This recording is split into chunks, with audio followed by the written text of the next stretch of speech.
नमस्कार. जरा हटके पीपलच्या सीझन 2 मध्ये आज आपण भेटतो आहोत डॉक्टर जाई केळकर, जी माझी खूप जवळची मैत्रीण आहे. शी इज अन ऑप्थल्मॉलॉजिस्ट आणि तिने चाइल्ड ऑप्थल्मॉलॉजीमध्ये सुपर स्पेशलायझेशन केलंय. जाई, चालू करूया. येस.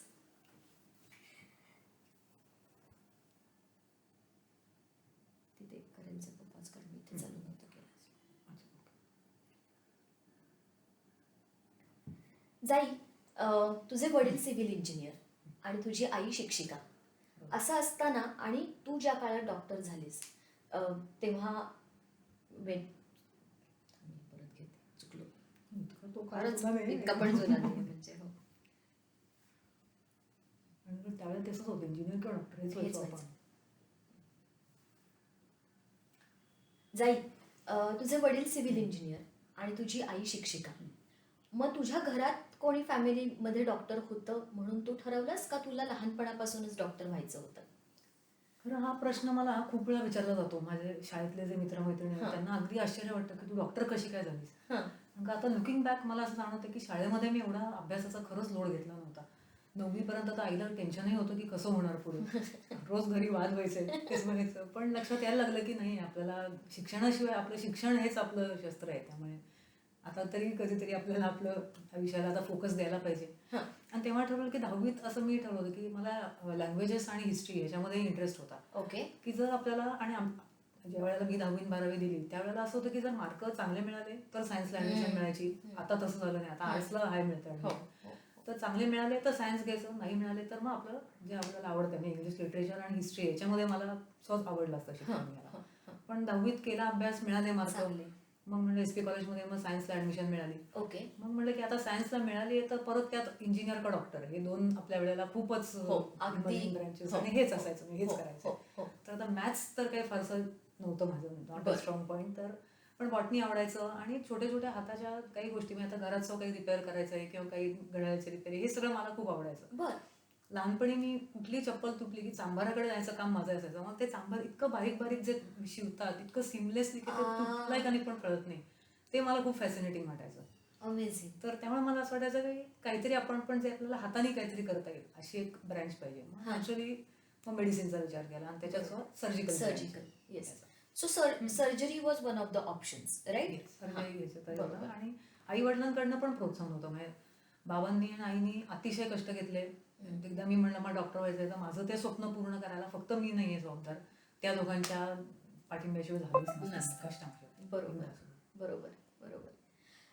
सो जाई, आपण आधी पण बोललो याच्याबद्दल, पण तुझं जे स्कूलिंग आहे ते फक्त महाराष्ट्रापुरतं न राहता तू अनेक स्टेट्समध्ये जाऊन शिकलीस वेगवेगळ्या वेळी.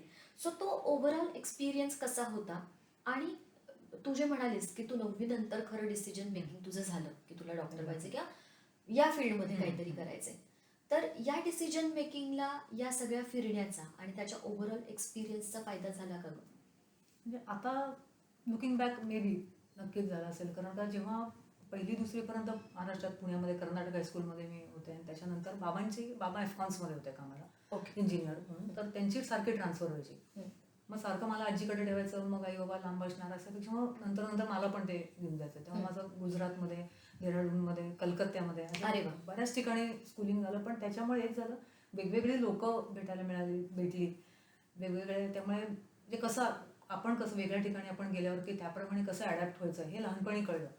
कारण का माझ्या बहिणीमध्ये अंतर बरंच आहे. त्यामुळे मी बरेच वर्ष ओनली चाइल्ड, 8 वर्षाचं अंतर आहे. आणि थोडंसं लाडवलेलं जरा असं. पण ते जरा तिकडे गेलं की नाही, आपल्याला बाहेरचे लोक वेगळी वागतात आणि आपल्याला स्वतः we have to fend for our self, हे त्याच्यामध्ये कळलं. तेव्हा थोडा स्ट्रीट स्मार्टनेस जो म्हणतात तो ऍक्च्युली हे बाहेर गेल्यामुळे आला. बरोबर. नाहीतर काही मला वाटतं की एवढं मी नसं कपूनमध्ये असल्याचं कळलं असतं. तू तिथे जाऊन लँग्वेजेस शिकलीस मग तिकडच्या? तू मग लँग्वेजेस बद्दल बोलतेस. मी आता गुजराती मला त्यावेळेला अगदी व्यवस्थित बोलता यायचं. बंगाली अजूनही बऱ्यापैकी येतं. एखादा समोर कोणी बंगाली आला तर ऍटलीस्ट सांगू शकते मला काय म्हणायचं. पण आता हळूहळू विसरायला लागले. तेवढे आता बोलणं होत नाही. तरी पेशन्स कोणी असले तर डेफिनेटली त्यांच्याशी बंगाली थोडे तरी वाक्य इंटरॅक्ट करू शकतेस. बरोबर. या सगळ्या फिरण्याबरोबरच तुझा स्वतःचा एक स्पोर्ट्सचा वेगळा प्रवास आहे. वेगवेगळ्या लेवलनी चालू आहे. रनिंग पर्यंत तर मी नंतर येईन, पण otherwise how was that experience आणि तू काय काय केलंस? ओके. तर लहानपणापासून मला जिम्नॅस्टिक्स ह्या खेळाची प्रचंड आवड होती. शाळेमध्ये असताना म्हणजे पहिली दुसरीपर्यंत ॲक्च्युली नव्हतं सुरू झालं. शाळेमध्ये योगासनं वगैरे ह्यांनी सुरुवात केली. मग तिसरी नंतर आम्ही जेव्हा कलकत्त्याला होतो त्यावेळेला ॲक्च्युली जिम्नॅस्टिक्स खरं सुरू झालं. बरं. आणि तिकडं फार आम्ही 3 वर्ष कलकत्त्याला होतो. त्याच्यामध्ये एक स्टेटही झाली माझी. अरे वा. आणि तिथं जे ट्रेनिंग मिळायचं ते टोटली डिफरंट होतं. म्हणजे आता ज्या माझ्या दोन्ही मुली जिम्नॅस्ट आहेत त्यांना ज्या पद्धतीने आता शिकवलं जातं त्याच्यापेक्षा अगदी ते वेगळं होतं. म्हणजे आम्ही असं हॉल सॉ नव्हता तिकडं. बरं. दोरी होती, ते रोप मलखांब नाही चालायचा तिकडं, पण दोरीवरचे कोरसाठी फिटनेससाठी व्यायाम घेतले जायचे. आधी गेलं की पहिल्यांदा झेंडावंदन व्हायचं, ग्राउंडवरती जिम्नॅस्टिक्स व्हायचं. असं हे जे बंद असतात स्टेडियम असंही काही नव्हतं त्याच्यामध्ये. आणि पडलो आपण की मातीतच पडायचो. ह्याच्यातनं लागायचं, पण ते करून करूनच माणूस शिकायला लागतो. पुढे पुण्यात आल्यावरती पण प्रयत्न केला, पण इथं त्यावेळेला समोर नाही ते होऊ शकलं. म्हणजे महाराष्ट्र मंडळ टिळक रोडचं जे आहे तिकडं तिथे नव्हतं, तिथे जिम्नॅस्टिक्स होतं, पण कोचेस कधी असायचे कधी नाही, असं करून फॅसिलिटीज सगळ्या होत्या तिकडं, पण नाही ते होऊ शकलं, परसू नाही करता आलं. मग आय शिफ्टेड टू टायक्वांडो. बरं. तर ते मात्र 6वीपासून ते अगदी मेडिकलला ऍडमिशन मिळेपर्यंत मी इतके वर्ष केलेलं आहे. आणि रेड 1 पर्यंत आहे. ब्लॅक बेल्टची परीक्षा फक्त राहिली, कारण MBBS ला ऍडमिशन मिळाली, नाशिकला जायला लागलं. पण मग तुला नाही वाटलं पुढे नाही मग झालं ते कंटिन्यू, कारण आता करायचं म्हणजे परत मला थोडंसं त्यात रिफ्रेश करायला. सो असा एक स्पोर्ट्सचा पॅरलल जर्नी चालू होता. ओके. सो जाई, मगाशी मी इंट्रोड्यूस करतानाच म्हटलं की तू ऑप्थल्मॉलॉजिस्ट आहेस, पण तू चाइल्ड ऑप्थल्मॉलॉजी याच्यामधनं सुपर स्पेशलायझेशन केलंस. सो त्यावेळेला तो इतका कॉमन चॉईस नव्हता. म्हणजे डॉक्टर्स खूप होते, पण हा कॉमन चॉईस नव्हता. याच्याबरोबरच तू स्क्विंट स्पेशलिस्ट पण आहेस, आणि या सगळ्याच्या पलीकडे जाऊन तू आणखीन खूप स्किलफुल सर्जरीज करतेस. सो हे सगळं कसं ठरलं, आणि how did you decide to go in child ऑप्थल्मॉलॉजी?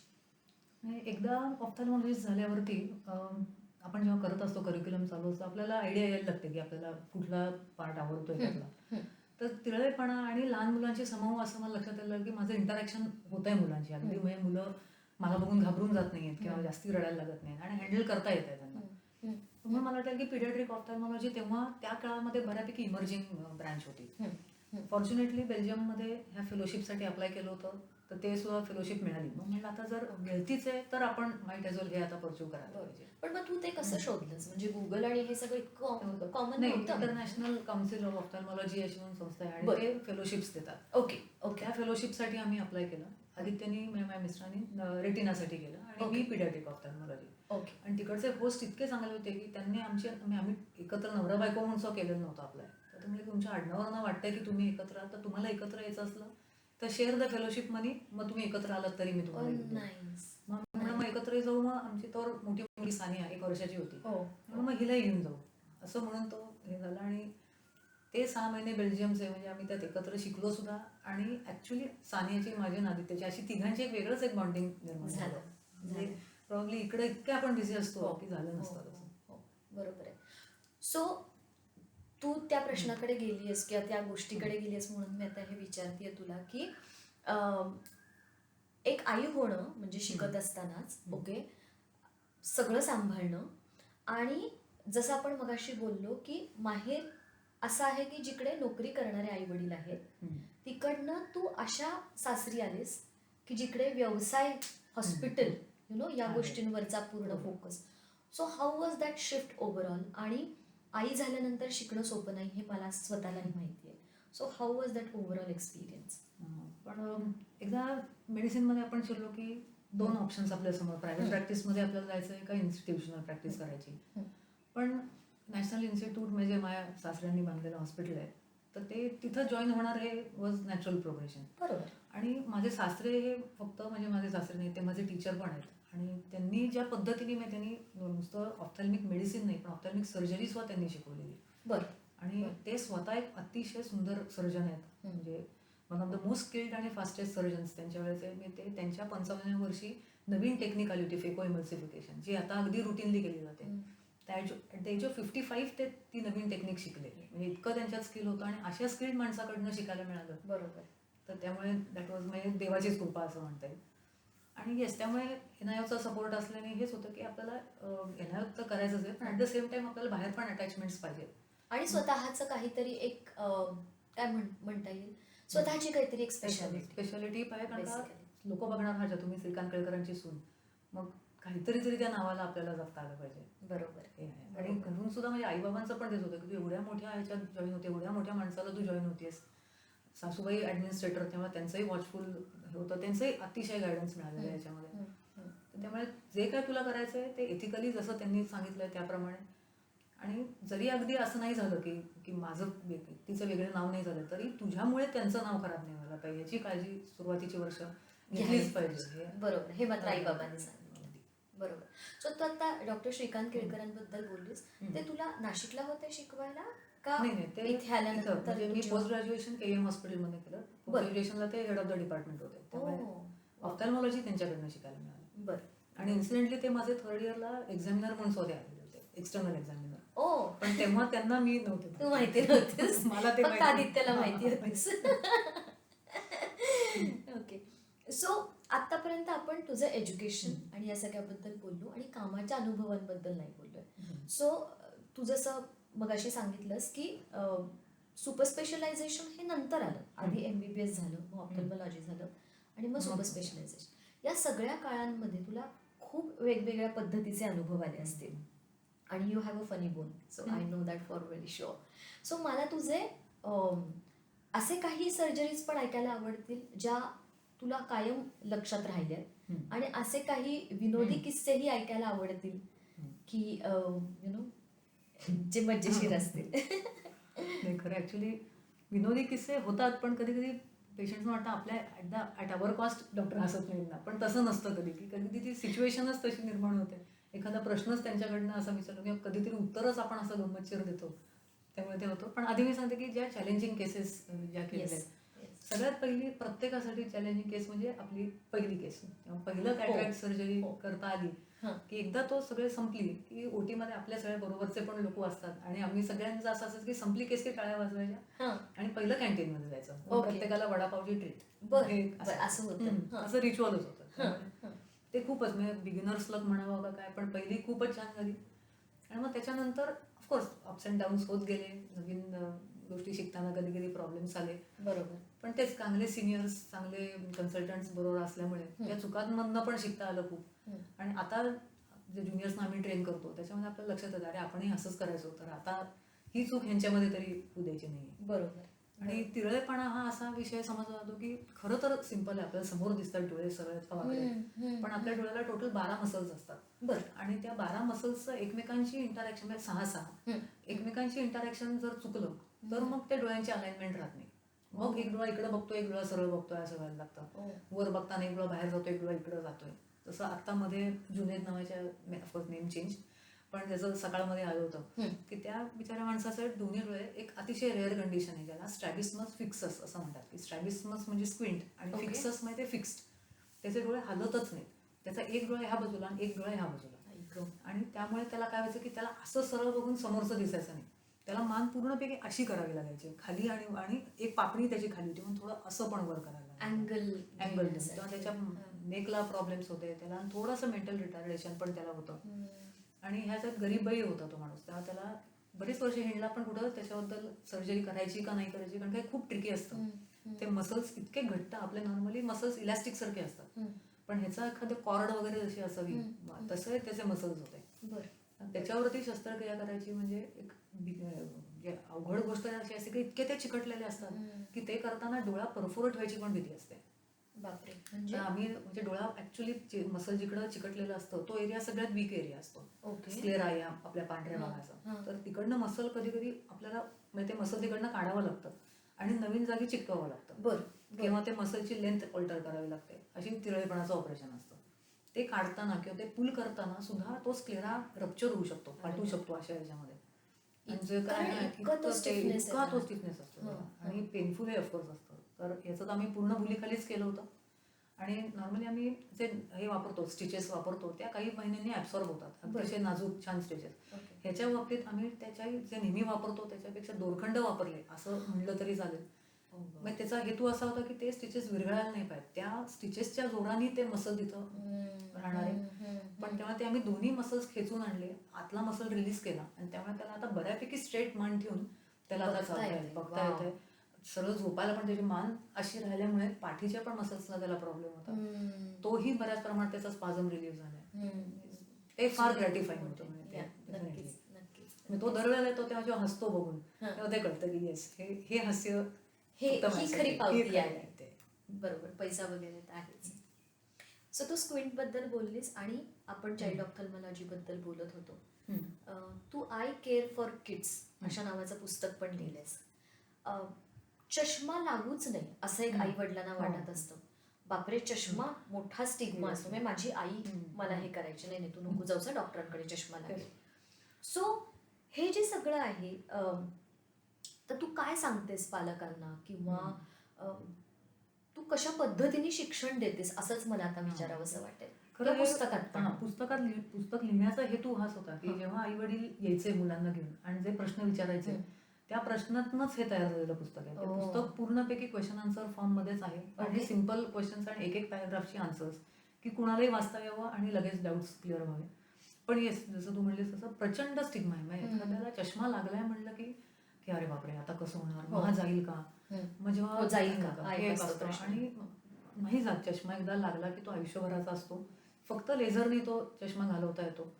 आई वडिलांना चष्मा असला तर मुलांना चष्मा येण्याची शक्यता जवळजवळ 75% असते. आई वडिलांना दोघांनाही असला तर. आई वडिलांपैकी एकाला असला तर 50% चान्स असतो. त्यामुळे टोटली हे जेनेटिक आहे. अजूनही काही फॅक्टर्स असतील ह्याच्यामध्ये की चष्मा का लागतो, का कधी कधी आई वडिलांना नसतो तरी मुलांमध्ये येतो. तर ते फॅक्टर्स अजूनही माहिती नाही आहेत आपल्याला काय. पण हे जेनेटिक आहे. हे जेनेटिक तर नक्की आहे. आणि एकदा आला की तो जाणार नाही. वय वाढेल तसं तो वाढणार, हे पण त्यांना समजणे अवघड आहे. जो असो म्हणजे आवश्यक आहे. आणि म्हणून पिरियॉडिक चेकअप्स दर 6-6 महिन्यांतरी चेक करायला पाहिजे. त्याच्याशिवाय तो नंबर वाढतो. मुलांना तसं कळत नाही की आपल्याला नीट दिसत नाहीये आणि मग तो अजून जास्ती वाढतो. सो बेसिकली चष्मा हा त्या व्यक्तीला चांगलं दिसावं याच्यासाठी. एक्झॅक्टली. तो वाईट मानून घेण्यात अर्थ नाही. कारण तू जो मगाशीचा एक किस्सा सांगितलास, त्या माणसाला सरळ बघायला इतका त्रास आहे, आपल्याला डोळे आहेत, आपल्याला फक्त एक काहीतरी गोष्ट ऍड करायची आहे so that you can see it in a better way. आणि तो चष्मा लावून सगळं दिसतंय तर काय अजून. तिरळेपणा कमी होतो, लोकांची नजर सुधारते, लेझी आहे जातो. इतके ऍडव्हान्टेजेस आहेत सिम्पल ट्रीटमेंट विथ चष्मा. बरोबर. सो आपण सर्जरीज बद्दल बोललो जाईल. तर मी तुला म्हटलं तसं किचकट बद्दल बोललो, पण अशा कुठल्या सर्जरीज आहेत का ग की ज्या those are very close to your heart, किंवा त्या करताना टेन्शन आलंय, असं काही झालं? ऍक्च्युली टेन्शनवाली हे म्हणजे आता रिसेंटली 2-3 महिन्यापूर्वी 5-6 महिने झाले होते माझ्या वडिलांचं ऑपरेशन केलं कॅटरॅक्टचं. तेव्हा जेव्हा ऑपरेशनच्या आदल्या दिवशी त्यांना फोन केला की काय म्हणताय तुम्ही, मी अगदी आवाज अगदी कॉन्फिडंट ठेवला होता की काय घाबरू नका, काही नसतं. तेवढंच म्हणायचं, हो तू आहेस, मला काहीच भीती वाटत नाही. पण हे वाक्य ते माझ्या अंगावर असं बसायला झालं की ह्यांचा एवढा विश्वास आहे. आणि कॅटरॅक्ट सर्जरी ठीक आहे, आता होते अगदी 5 मिनिटात संपते, 10 मिनिटात संपते, पण हे सर्जनला माहिती आहे की त्याच्यामध्ये काय काय कॉम्प्लिकेशन्स येऊ शकतात. आणि मला असं वाटतं आपण ते सगळे कॉम्प्लिकेशन्स त्यांना एक्सप्लेन करून सांगत नाही की तुमच्या डोळ्याचं हे होईल किंवा तसं होईल, मी चिटिंग गेम असं एक जो माझ्या मनात विचार आलेला होता. पण इतक्या कॅटरॅक्ट सर्जरीज केल्यास म्हणजे तू दिवसाला किती करतेस? ऑलमोस्ट एक ॲव्हरेज 10 तरी होतात. राईट. त्यामुळे पण तरी सुद्धा त्या ह्याच्यामध्ये मला आदित्याची फार मदत झाली. त्यांनी त्याच्या आई वडिलांचं ऑपरेशन जस्ट लास्ट इयरच केलं होतं. ओके. काही नाही, तुला एक माहिती आहे ना की you are the best person to operate in, तर मग you are giving in the best treatment, हे डोक्यातनं काढून टाक, नाहीतर होणार नाही चांगलं. आणि नक्कीच त्याचा उपयोग आहे. एकदा त्यांना पाहिलं टेबलावरती, म्हणलं आता कोणी काही बोलू नका, पण जेव्हा डोळा ऍक्च्युली चालू झालं तेव्हा ॲज यू सेड की हां ते प्रत्येक कॅटरॅक्ट सारखंच होतं. आणि तू मुलगी विसरलीस, तुझ्यातली डॉक्टर झाली. खरं सगळ्यात जास्ती होतं मी मीना चंदावरकरांचं मी कॅटरॅक्ट सर्जरी केली होती. आणि त्यांची आम्हाला म्हणजे येस त्यांच्याबद्दल रिस्पेक्ट तर आहे, पण भीती खूप वाटते त्यांची. फिनॉमिनल आहेत त्या. तर तेव्हा त्या म्हणायचं की आता तू जेवढी काळजी घेऊन केलेलं आहेस माझं, तेवढंच तू शिबिरातल्या पेशंट्सचं पण करतेस असं मी गृहीत धरते, असं त्यांनी मला वॉर्न केलं होतं. म्हणलं ऑफकोर्स असं नाही, पण तुमचं झालं नीट आता. सो जाई, निओबद्दल आणि डॉक्टर श्रीकांत केळकरांबद्दल, आदित्यबद्दल आपण थोडंसं बोललो. आदित्यचा मी मागच्या सीझनमध्ये इंटरव्ह्यू घेतला होता. पण तुम्ही निओच्या थ्रू, NIOच्या थ्रू अवेअरनेस, प्रिव्हेन्शन आणि क्युअर या सगळ्यांबद्दल काम करता, बोलता. या पलीकडे जाऊन तू आय डोनेशन बद्दल पण काही ठिकाणी बोललीस. So how does this work आणि तुमची या सगळ्याची ओव्हरऑल प्रोसेस काय असते? नॉट जस्ट आय डोनेशन पण प्रिव्हेन्शन, अवेअरनेस आणि क्युअर पण. कारण का prevention is better than cure म्हणतात तसंच आहे. बरेचसे डोळ्याचे विकार असे आहेत की जे लोकांना माहिती नसतं की अरे हे नसतंच झालं तर चांगलं होतं. तर म्हणून त्यांना जागरूक करणं आवश्यक आहे. जसं डायबेटिक रेटिनोपॅथी. डायबिटीस आहे तर डायबिटीसला आपण जर कंट्रोलमध्ये ठेवलं तर आपले डोळे व्यवस्थित शाबूत राहू शकतात. अनकंट्रोल्ड डायबेटिक अनेक वर्षापासून जर डायबिटीस आहे तर डायबिटीस इतका वाईट रोग आहे की तो आपल्या शरीरातल्या प्रत्येक ऑर्गनला पोखरून काढतो. आणि आपल्याला डोळ्यामधनं ऍक्च्युली दिसतं की आतमध्ये डोळ्यात जे चाललंय तेच जवळपास किडनीमध्ये पण चालू असतं, इतर ऑर्गन्समध्ये पण चालू असतं. आणि अंधत्व येऊ शकतं ह्याच्यामुळे. पण फक्त शुगर कंट्रोलमध्ये ठेवली तर हे अंधत्व आपल्याला प्रिव्हेंट करता येतं. बरोबर.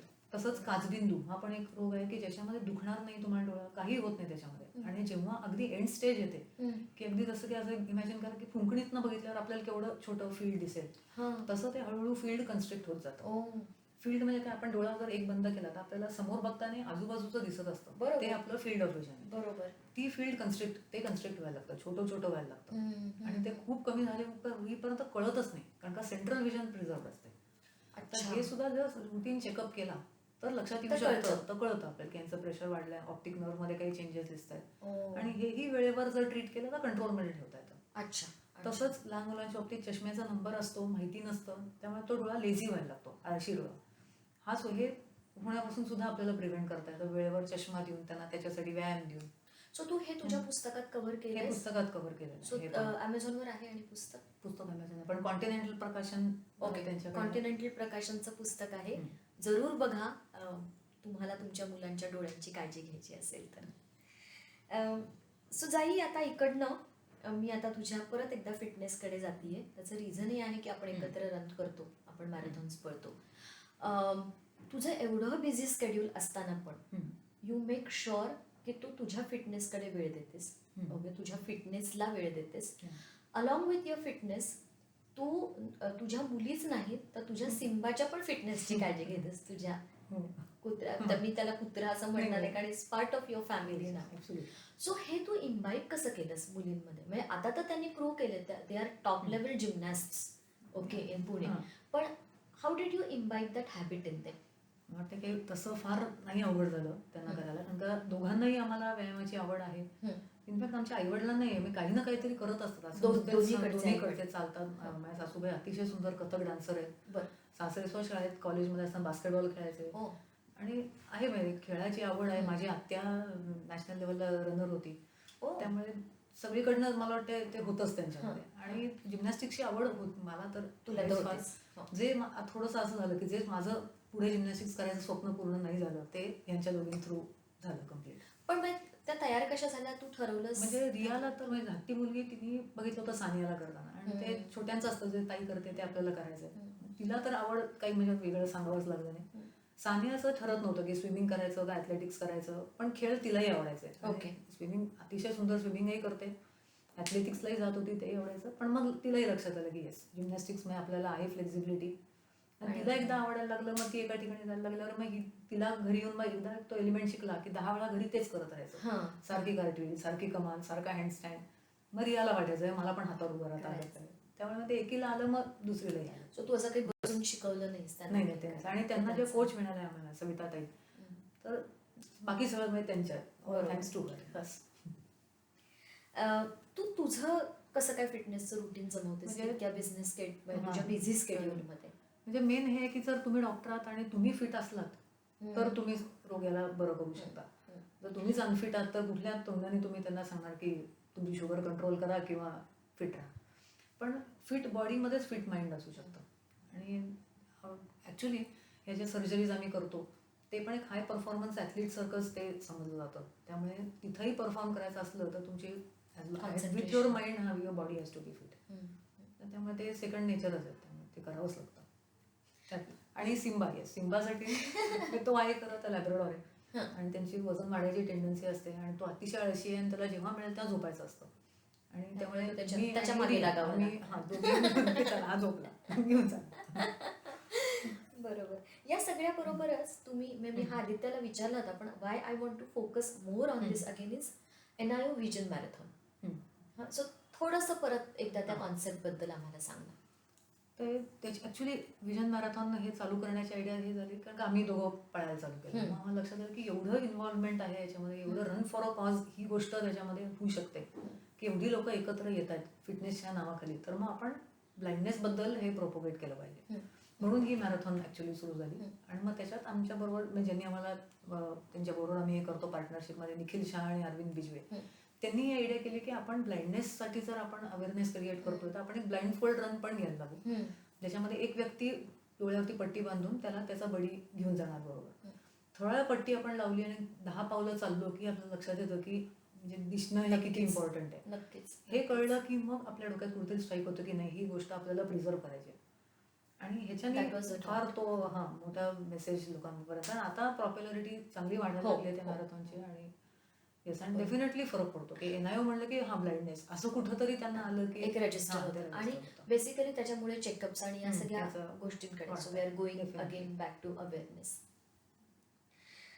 आता या सगळ्याबरोबरच इथे एक मागे तुझ्या डोक्याच्या मागे जे दिसतंय ते जाईच्या मागे दिलीप प्रभावळकर आहेत. ते जाईनी स्वतः काढलेले आहेत. So I am going back to तुझे पेंटिंग आणि स्केचिंगचे स्किल्स, त्याच्याबद्दल जरा सांग. आणि जेव्हा तू प्रभावळकर साहेबांचं काढलंस, how was that overall experience? So हे कॅलेंडर आहे 2021चं NIO आणि सगळी चित्र जाईनी स्वतः काढलेली आहेत त्याच्यामध्ये. तर लहानच्या जागेन परत शाळेमध्ये होती आवड चित्रकलेची, पण मग मध्ये परत वेळ व्हायचा नाही, त्याच्यात ते मिस झालं. पण मग मुलींमध्ये आलेली होती. सानिया फार सुंदर चित्र काढते, त्या कॅलेंडरमधले 2-3 पण काढले. आणि फार चांगले सर आम्हाला, सागर परदेसी म्हणून फार चांगले सर आम्हाला याच्यासाठी मिळाले. आणि मग त्यांच्या दोघींचा क्लास, त्यांच्या मित्रमैत्रिणींचा क्लास चालू झाला. मला वाटलं की अरे आपलंही थोडं राहिले, इच्छा ऑइल पेंटिंग वगैरे शिकायचं राहिलेलं आहे, तर आपणही सुरू करू. पण मी ॲक्च्युली ओपीडीतनं एक दिवस, एक हाफ डे ऑफ घेऊन तिथं बसून ते चालू केलं. मग काही दिवसांनी मग ते कधी कधी कंटाळायचा, मग कधी कधी झोपायचे, असं व्हायचं जरा. कारण ते तसं रिक्रिएशनल नाही आहे, त्या लेवलचं कॉन्सन्ट्रेशन आपण त्यावेळेला त्याच्यात अगदी बुडलेलो असतो. बऱ्यापैकी एक्झॉस्टिंग होतं ते. 2 तास चित्र काढणं शून्य म्हणजे मी ते बरोबर येईपर्यंत ते उठत राहायचं असतं. मग मला असं वाटलं की आपण पोर्ट्रेट्स ट्राय करूया. ओके. पण पहिला खरं पोर्ट्रेट काढला तो रोहन ॲटकिन्सन, म्हणजे मिस्टर बीन. येस. तो मी मोठी फॅन आहे, अतिशय अतिशय तो माणूस आवडतो. तेव्हा त्याचं जे सगळ्यात असं कॉर्नी असं फेस आहे त्या चित्र काढलं. आणि मग मला असं की आता आपल्याला जे जे आवडतात, जे जे सेलिब्रिटी मेन ज्यांच्यानी आपण इन्फ्लुएन्स झालोय किंवा आपण ज्यांचे फॅन आहोत त्यांची काढायचे. म्हणून मग सेकंड मग प्रभावळकर सरांचं काढलं. त्यांचं तर मी जवळजवळ सगळे सिनेमे पाहिले, ते पुस्तक त्यांचं ते बोक्या सात गंडे वाचले. त्यामुळे तू त्यांना भेटून आलीस? हो, मग मी हे जेव्हा काढलं तेव्हा ठरवलं की आता जाऊन त्यांची सही घ्यायची त्याची. आणि प्रत्यक्ष बोलायला तर ते इतके साधे, इतके सिम्पल, वाव, म्हणजे फारच असं dream come true, fan girl movement असं पूर्णपैकी. त्या त्यांच्या मिसेस दोघंही अतिशय साधे आणि लगेच भेटले. मला म्हणले सुद्धा, मुलीला का नाही आणलंस, तिला काय भीती वाटली का, मी सिनेमातलं सगळं दिसत नाही, नॉर्मल आहे. याच्यामध्ये काही पुढे आहेत अजून कॉन्सेप्ट? आहे आता सध्या, पण काय माहिती आता 22 साठी होईल का ते 23 साठी होईल, पण आहे, चालू केलंय, काम चालू झालंय. सो जाई, आतापर्यंत आपण जेवढं सगळं बोललो, तू जे जे करतेस सगळं, you inspire me a lot. आणि माझ्या बरोबरच आणि आणखीन बऱ्याच लोकांना आपल्या ग्रुपमध्ये असो, अदरवाईज, म्हणजे मी जे तुझं फेसबुकचं फॅन फॉलोईंग बघते, people are crazy for you. Honestly तू एखादं काहीतरी गोष्ट टाकतेस तेव्हा पण. सो हे सगळं जरी असलं तरी तुला कोण इन्स्पायर करतं असं मला विचारायचं आहे. तुला असं म्हणलं तरी फार क्लिशे वाटेल, पण actually you are one of them. त्याच्यामुळे होतं इतक्या गोष्टी सांभाळणं. मला असं वाटतं मी तुझ्या असते तर ह्यातलं तू जे करतेस त्यातलं 10% सुद्धा मला जमलं नसतं. मला बऱ्याच गोष्टी मिळत गेल्या असंही मला वाटतं. म्युच्युअल ॲडमायरेशन क्लब म्हणूया. पण काय म्हणजे सगळ्यात म्हणजे आपलं जे नेहमी असतं की कुणाला आपण आदर्श म्हणतो, तर येस, आई वडील. आणि प्रत्येकाचं म्हणजे वडिलांचं की कधीही गिव्हअप नाही करायचं, ते त्यांचं ॲटिट्यूड. आणि आईचं की काही झालं तरी जे बरोबर आहे तेच करायचं, किती अवघड वाटतो हे गोष्ट. सासऱ्यांनी पण ते शिकवलं की काही झालं तरी एथिकल प्रॅक्टिस नाही सोडायची. सासूबाईंचं म्हणजे डेडिकेशननीच काम करायचं. नवरा म्हणजे फक्त हार्डवर्क, ह्यालाच महत्व आहे, बाकी कसं नाही ना. प्रत्येक जणांनी असं ठोकून ठोकून एक एक अक्षरशः. आणि तुझ्या स्वतःत पण आहेत ना गो, पण आहे तेच म्हणजे आय गेस एनहान्स झालं. किंवा माझ्या बहिणीबद्दल काही नाही सांगितलं, पण बहीण सुद्धा की ती कुठल्याही असतं तर ती आनंदी असते. म्हणजे ती कुठल्याही गोष्टीने अशी ती डाऊन आहे किंवा ही बोलत नाही, अबोली नाव आहे तिचं, पण ती खूप बोलते. आणि फार तिचं म्हणजे तिचं जे पब्लिक रिलेशन्स आहेत इतकी लोक तिला ओळखतात आणि इतकं कशाच आहेत तुम्ही ती सुद्धा आता तिलाही तिचे चॅलेंजेस सेट ऑफ चॅलेंजेस पण प्रत्येक वेळेला शी इज ऑलवेज स्माइलिंग की हा करू आपण काही नाही किती फार तिच्या माझी छोटी बहीण आहे ते तिच्याकडनं शिकण्याचं आणि मुलींकडनं काय मुली कारण म्हणजे top त्या level तर- gymnasts हो, ते- आहेत त्या. त्यांच्या मते तर म्हणजे मला खूपच काहीच कळत नाही आणि त्या नसत्या तर मग काही खरं नव्हतं सगळ्याच त्यामुळे मुलींना असं सगळ्यात वाटतं. नाही सांगत असतात की मला इनफॅक्ट कधी कधी माझे असे येतात शी माझं काही मी किती काय हेच नाही जमलं तेच नाही त्यामुळे म्हणजे अगं तू कधी शिकणार आहेस की तुला येतंय काहीतरी हे तू स्वतःला Accept करायला. युअरसेल्फ हे ते मला सानिया नेहमी सांगते हे असं मला अजिबात आवडत नाही तुझं जे रडारड चालू असते तू जे आहेस ते तू स्वतःला जोपर्यंत don't be so harsh on yourself हे सारखं ती मला सांगत असते त्यामुळे किती शिकण्यासारखं आहे ना म्हणजे त्यांच्याकडून. असतं डेफिनेटली आणि त्या तुझ्या बरोबर व्यायाम पण करतात बेसिकली कोर वर्कआउट. हो त्या करतात मग त्या मग मी झेपळून पडलेली असते तर त्या रागवत असतात रिया टास्क मास्टर आहे आणि ते तिच्याकडनं तू ते शिकते शिकते. असं. सो जाई what is your Mantra what get you going आणि मग मी एक शेवटचा प्रश्न घेणार आहे basically on your field. Okay मला एक वाटतं की आयुष्यात आपल्याला म्हणजे देवाने एकच आयुष्य दिलेलं आहे त्यामुळे आपल्याला त्यातलं जे जे पॉसिबल आहे जोपर्यंत हातपाय चालतात सगळं केलं पाहिजे पण एक आहे जे मी माझ्या आजोबांकडनं शिकले की मॉडरेशन इज द की अतिरेक होऊ द्यायचा नाही आदित्य नेहमी म्हणतो तसं अति तिथं माती तसं नाही करायचं ज्या प्रत्येक गोष्टीत मॉडरेशन ठेवा जवळ तसं जर तुम्ही फॉलो केलं प्रिन्सिपल तर कुठलीच गोष्ट असाध्य नाही सगळं जमू शकतं आणि असं नाही की jack of all trades one master of none तसं पण नाही मॉडरेशन इन द सेन्स की अतिरेकीपणा नाही करायचा आपल्याला कुठल्याही गोष्टीत आपली लिमिट प्रत्येक गोष्टीत जर ती लक्षात आली तर ती लिमिट हळूहळू त्याच्यावरती काम करून आपल्याला ओव्हरकम सुद्धा करता येते हे लक्षात ठेवलं तर आय थिंक सक्सेस येऊ शकतो तुमच्याकडे easily. What keeps you going? मला वाटतं माझ्या भोवतीच इतकी लोक आहेत की आपल्या रनिंग ग्रुपमधले लोक बरोबरची कामाला येणं म्हणजे हॉस्पिटलचा स्टाफ पेशंट्स सुद्धा काही काही म्हणजे कधी दिसतं की इतके चॅलेंजेस त्यांच्या समोर आहेत आणि तरी बिचारे दे आर फायटिंग दिस तुम्ही पण त्यांना इन्स्पायर करता का? असणार नाही पण व्यायाम आणि या सगळ्या आय होप म्हणजे थोडंसं ते त्यांना नक्कीच, पण नक्कीच, नक्कीच. म्हणजे इतके चॅलेंजेस घेऊन लोक जगतात त्यामुळे मला वाटतं की आपल्याला खूपच देवानी कृपा आहे देवाची We should be grateful. We should be grateful त्यामुळे no reason that nothing I should be going. बरोबर. ओके माझा शेवटचा प्रश्न हा आहे की तू पर्व लिस्नर्सना इन जनरल डोळ्यांची काळजी आणि म्हणजे तू मगाशी म्हणालीस चेकअप वगैरे पण कळतच नाही काचबिंदू is another case squint is another case किंवा ज्यांना डायबिटीस झालाय त्यांनी चेकअप करणं पण या पलीकडे जाऊन डोळ्याची आणि ओव्हरऑल शरीराची काळजी कशी घेतली पाहिजे? ह्याच्यासाठी सगळ्यात सिंपल म्हणजे वेळेवर झोपा घरचं खा आणि रोज निदान अर्धा तास तरी व्यायाम करा. हे जर केलं तर आपले आणि असे कुठले सुपर फूड्स नसतात किंवा मी आता रोज गाजर खाईन तर मला नंबर लागणार नाही किंवा डोळे छान राहतील. बॅलन्स डाएट मधला तो एक पार्ट आहे त्यामुळे बॅलन्स डाएटसाठी ते पाहिजे इव्हन ग्रोईंग मुलांसाठी चष्मा लागला की आईवडील विचारतात मग आता त्याला मी हा गाजर खात नाही म्हणून लागला याला नंबर पालेभाज्या नको असतात तर तसं नाही की ते खाल्लं असतं तर लागला नसतं असं नाही.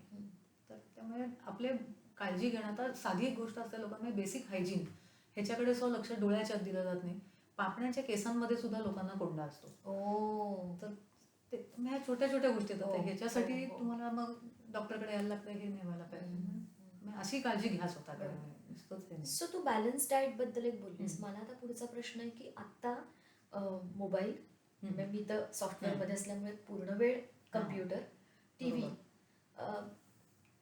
सो हा एक फॅक्टर असतो का चष्मा लागायला का नसतो? चष्मा ऍक्च्युली त्याच्यामुळे लागत नाही पण ज्या मुलांना चष्मा असतो आणि जे जास्ती वेळ नियर वर्क करतात म्हणजे सारखे लिहित बसलेत वाचत बसलेत सारखे मोबाईलवर आहेत सारखे टॅबलेटवर त्यांचा पटपट वाढू शकतो. पण लिखाण आणि वाचन म्हणजे ह्या अंतरावरती जे आपण करतो प्रोलॉंग नियर वर्क ह्याच्याने वाढतं आणि कमी उजेडात तुम्ही जर सारखं काम करत असलात मुलांना खूपदा सवय असतं लाईट तिकडे ना मग पाठ करायची त्याला आणि बसायचं आणि हल्ली आउटडोर ऍक्टिव्हिटी मुलांची खूप कमी झालेली आहे.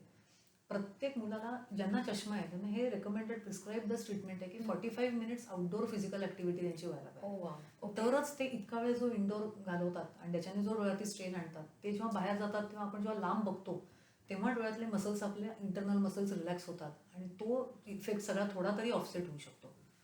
त्यामुळे प्रोलॉंग नियर वर्क टाळायला पाहिजे. दर एक 20 मिनिटानंतर खरंच 20 सेकंद पॉसिबल असेल तर रेस्ट घ्यायला पाहिजे आणि रोज 45 मिनिट्स त्यांना बाहेर खेळायला लावलं पाहिजे. आणि डिव्हायसेसमध्ये सुद्धा जेवढा मोठा आणि जेवढा लांब तेवढं त्यातल्या त्यात त्रासदायक कमी. अच्छा So त्यामुळे mobile मुलांनी सगळं- शाळा हां. मोबाईलवर करण्यापेक्षा ते जर टॅबलेटवर किंवा लॅपटॉपवर केले तर जास्ती बेटर. ओके टीव्ही आणि मोबाईलपैकी त्यांनी विचारतात काय आम्ही बघू, तर मग टीव्ही चालेल, टीव्ही एक अर्धा पाऊण तास बघा, काही प्रॉब्लेम नाही. मोबाईल तेवढे तासन-तास खेळत बसला तर जास्ती त्रासदायक आहे. ओके त्यामुळे कुठल्या अंतरावरती कुठलं डिव्हाइस किती वेळ घेत नाही सो खूप फरक पडतो. Okay thank you very much. Thank you. खूप मजा आली तुझ्याशी Yes. बोलताना. Thank so you. ही होती जाई, माझी मैत्रीण. नक्की ऐका, चॅनलला सबस्क्राईब करा.